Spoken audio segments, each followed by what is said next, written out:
My dad called me vindictive for doing the right thing. Let me preface this with a bit of family history.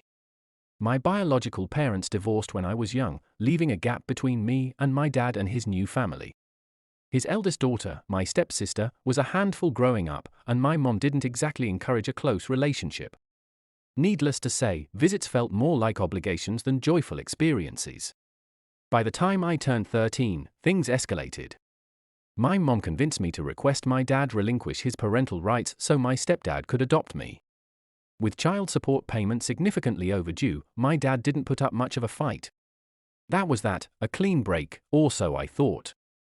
Fast forward to my early 20s. A yearning for that missing connection tugged at me. I started reaching out, rebuilding bridges with my dad, stepmom, and even my stepsisters. They became a bigger part of my life, attending my wedding and showering my daughters with love. They were even there for me during my messy divorce. Then, a turning point. 4 years ago, amidst the emotional turmoil of my divorce, they offered a getaway, a chance to truly reconnect. This trip fostered a particular bond with my once dreaded stepsister. Guilt gnawed at me for neglecting her in the past, and being single myself fueled the desire to spend more time together. We were having fun, but red flags started to appear. However, I brushed them off as youthful exuberance, conveniently forgetting the terror she once was. But things shifted when we both met amazing men.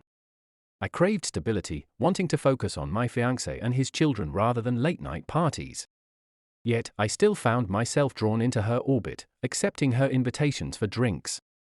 The situation became even more complex when she impulsively got married, yet continued to act single.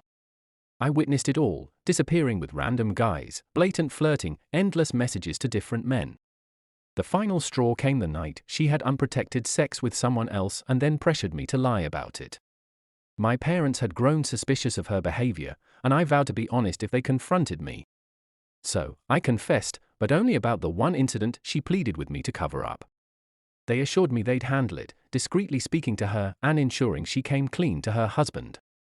Unfortunately, their plan was derailed by an anonymous message, not from me, sent to her husband. This public exposure shattered their strategy. His dismissive replies made it clear he didn't believe her or the severity of her actions. I couldn't stand by and watch him be deceived. The moral compass kicked in. I contacted him, my sister, and my parents, laying out the truth as I knew it.